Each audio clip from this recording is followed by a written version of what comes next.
All right. Good evening. I see one person so far. That's probably Samis. Please write your name in the chat so I can know who is here as we wait on the others to come.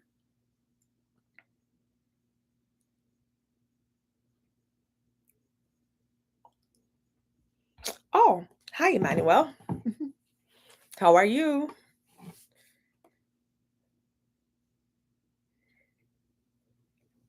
Oh, hi. Hello, hello. Hi, Enot. Hi, Jeff. Okay, very good. So we have quite a few people, and we're therefore going to get started. Sorry for the late start. I had a meeting this evening, so I was just able to join. All right. So we're going to be talking about oh, yes, Emmanuel, it's been a long, long while, but it's good to see you on. Thank you for joining. Hi, Esther. All right. So we're talking about how to express our opinions in English. It's very important that we do that in a respectful way. Okay. So whenever you are asked, what do you think about this? What are some ways in which you can express your opinions?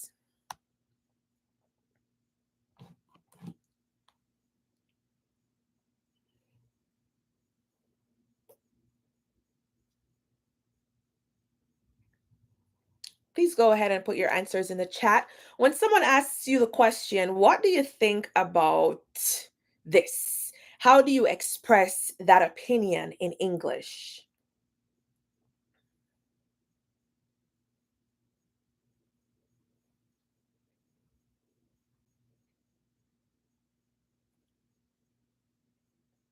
No answer so far. Hi, Bianca. Welcome. You're in Brazil? Wow. That's very exciting. Thanks for joining. All right. So Blandy says, as I am concerned, mm, not really. If I ask you the question, what do you think about school uniforms, for example? Do you think students should wear uniforms or not? What do you think about school uniforms? How do you respond? How do you start your answer? All right. So Emmanuel says, according to me, okay, not bad. And then also says, my point of view is, yes, that's very good. So, my point of view is that students should wear uniforms because it causes all students to be wearing the same thing, and there is no room for discrimination, in my opinion. I can also say, I believe students should wear uniforms because it will remove any aspects of discrimination. Everyone will be wearing the same thing. Okay. In my opinion, as for me, I believe, I think, from my perspective, okay, so all of those ways are ways in which we can express our opinions in English. Okay. So that's very good. Blandy, I would change that to as far as I'm concerned. As far as I'm concerned. Okay. Then you state your point. So, as far as I'm concerned, smoking is bad because it damages your lungs. In my opinion, students should not wear uniforms because it stifles their creativity. Okay. Hello, Samis. Thank you for joining us. So, those are some ways to express our opinions. Most people use the common expressions, I think, I believe, right? But there's so many ways to express our opinions, right? In my opinion, for me, as far as I'm concerned, from my point of view, from my perspective, all of those ways can be used. Okay. Hello, Ali. Welcome, welcome, welcome. All right. And it's very important that we learn how to operate when having a conversation, right? So we listen to what everybody has to say, and then we respectfully interject and say, well, I think I disagree with that, or I don't necessarily agree with that. Some polite way to express our disagreement, okay? So those things are very important. All right. We're also going to be practicing a little bit of vocabulary this evening. I will be teaching you guys some idiomatic expressions that people use a lot when they're speaking English. Okay. And the first one is a piece of cake. A piece of cake. What does that mean? If I say, for example, I took the exam and it was a piece of cake, what does that mean? Okay, very good. It was easy. All right. So whenever you hear someone saying that was a piece of cake, then they're saying it was very easy. Okay. The next one is to be on cloud nine. Here's an example. My brother got married last week and he is on cloud nine. What do you think the expression to be on cloud nine means?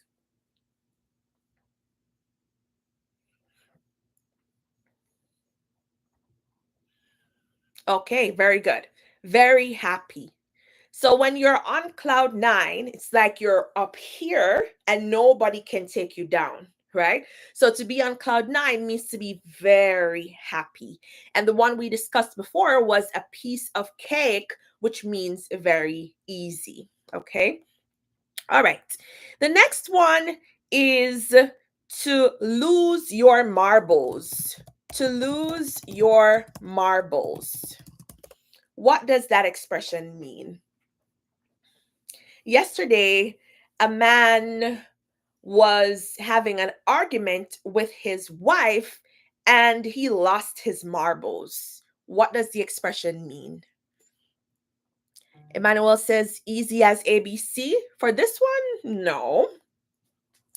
To lose your marbles?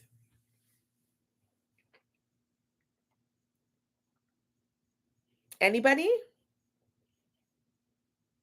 It means to go insane. To go insane, to go crazy. You lose your marbles. Now, marbles are things that you play with, right? And when I was a child in Jamaica, we had marbles and we would throw them across the room. I'm sure, okay, I understand, Emmanuel. Yes, I'm sure that others of you had marbles. Maybe you can Google right now what a marble looks like because it's kind of hard to explain and I can't share my screen with you.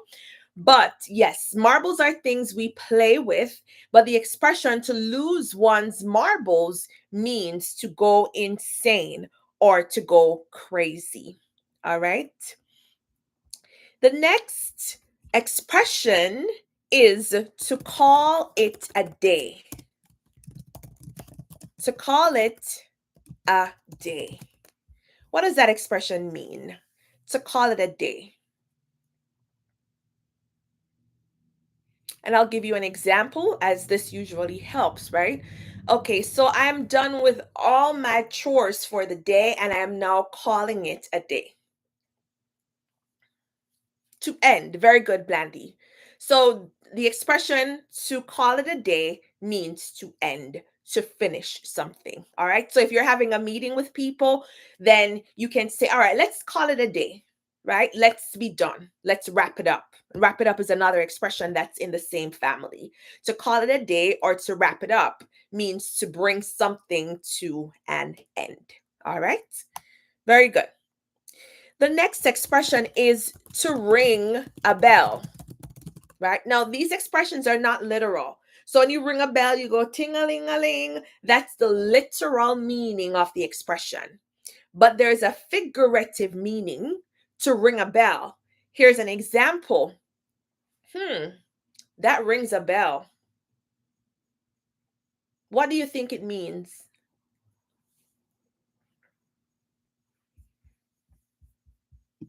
All right, so Emmanuel says to notice. Yes, it's in that family, right? So it's to notice or to sound familiar. So if I'm saying something to you and it sounds familiar to you, like you've heard it before, then you could say, that rings a bell, to ring a bell. So it's not to do this, it's to sound familiar. Okay, so let's go over the ones we've covered so far.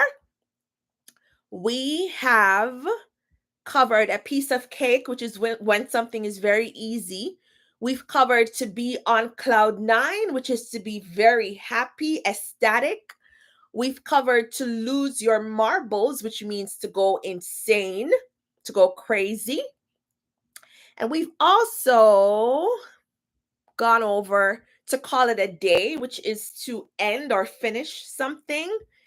And also to ring a bell is to sound familiar. So if I'm talking to you about something I did as a child, it can ring a bell for you, right? You say, oh, yeah, that rings a bell. I think I used to do the same thing when I was little. Okay, so that is to ring a bell. And no, it's not a warning. It just sounds familiar. So, in the literal context, when we ring a bell, that is to issue a warning.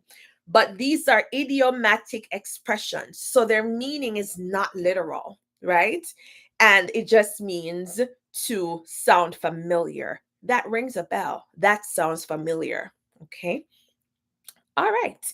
The next one is to face the music. To face the music. What do you think it means? To face the music.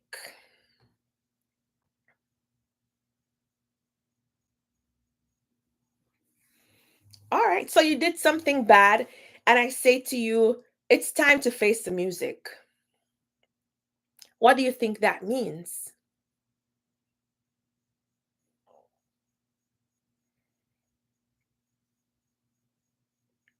To face the music? It means to face reality, to come face to face with reality. All right. It's time to face the music. In some contexts, it can mean to, mm, my thoughts escaped me just now. To face the music, it's like you're coming face to face with the consequences of your actions, right? You face the music. Okay, so these idiomatic expressions are plenty, they're a lot. And you guys have to familiarize yourselves with them as you're learning English because people use them a lot. So Esther says to take responsibility. Yes. When you face the music, you absolutely take responsibility. You face the reality, the consequences of whatever is happening. Okay. All right. And then the next one is to take a rain check. And this one is very popular. To take a rain check. If you think about it literally, it doesn't make sense. To take a rain check. What does that mean? But we use it every day. Okay. For example, my brother invites me to lunch and I say to him, I'm sorry, I can't go today, but I'll take a rain check. What does that expression mean?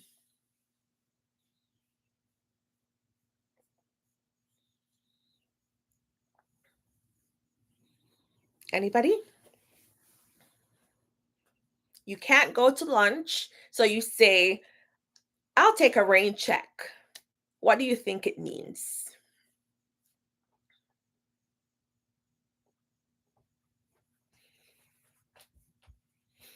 All right. In the interest of time, it means to postpone something. So, yes, you want to go to lunch with the person, right?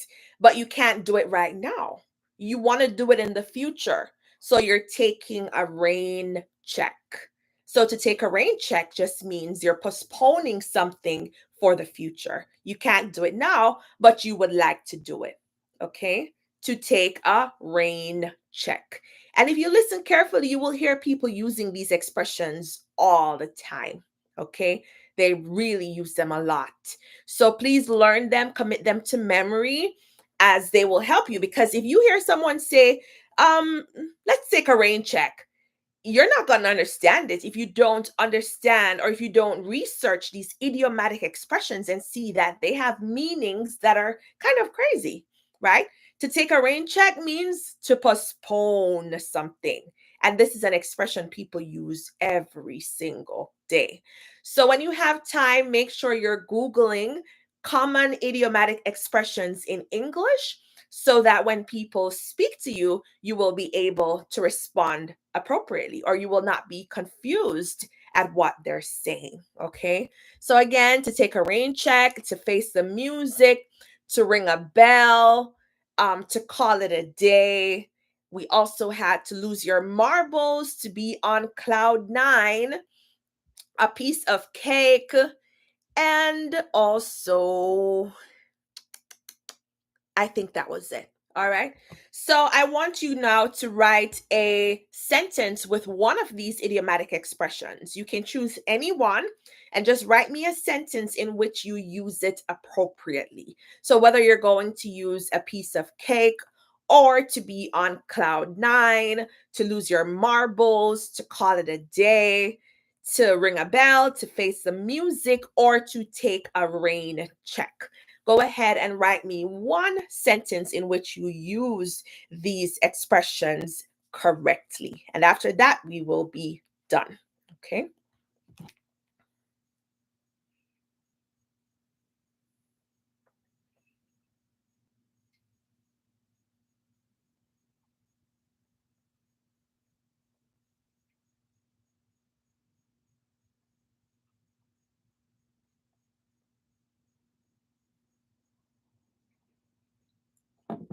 All right. Go ahead and post your sentences, guys. Remember, take advantage of every opportunity you have to write English and put your sentences together. Because if you can formulate them in writing, you can formulate them in speech. All right. So go ahead. Esther says, at first I thought that should be English was difficult, but after I realized it was a piece of cake. Very good. Okay. So remember that the taught there should be thought, because taught is the past tense of teach, but thought is the past tense of think. So at first I thought English was difficult, comma, but afterwards, comma, I realized it was a piece of cake. That's a very, very good sentence. Enoch says it's time to ring a bell. So remember, we're not using that expression in the normal way, like you go to school and the teacher rings a bell, ting-a-ling-a-ling. It's time to end the lesson and go to lunch. That's the normal way. When it's used as an idiomatic expression, it's used in an unusual way. All right. So to ring a bell means to sound familiar, to sound familiar. So go ahead and create a sentence in which you use to ring a bell.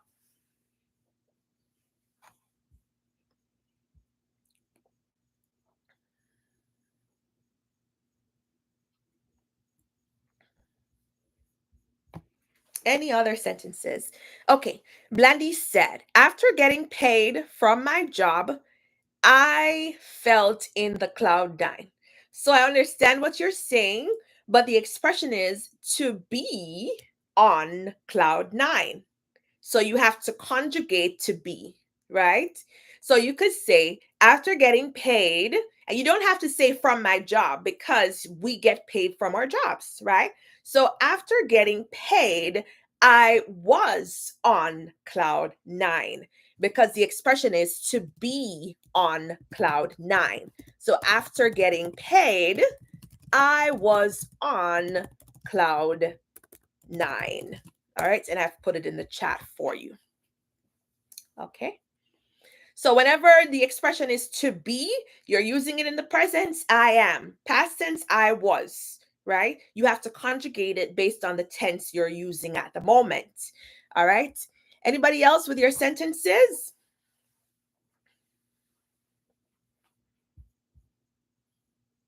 Come on, guys. Don't be shy.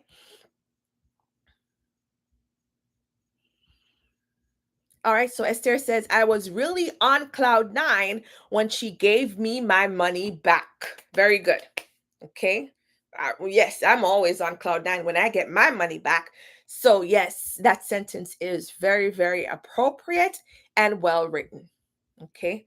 Yes, Blandy, you're welcome. Anybody else before we go? Would you like to put your sentence in the chat and receive some feedback?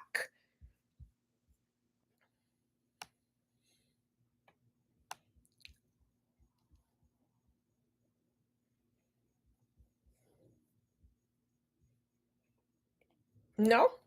All right. Well, hopefully you would have learned from the sentences that others wrote because we can also learn through other people's experiences.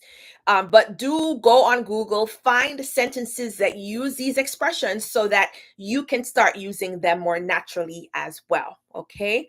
I would just like to ask you guys to please share this channel with any family members you know, anybody who would like to learn English, and let them know we meet here every Sunday as far as I'm able to practice. Okay, so please just do me that favor. And remember, keep studying, keep researching expressions like these because they are very, very commonly used. All right. Thank you guys for joining, and I will see you next Sunday, God willing.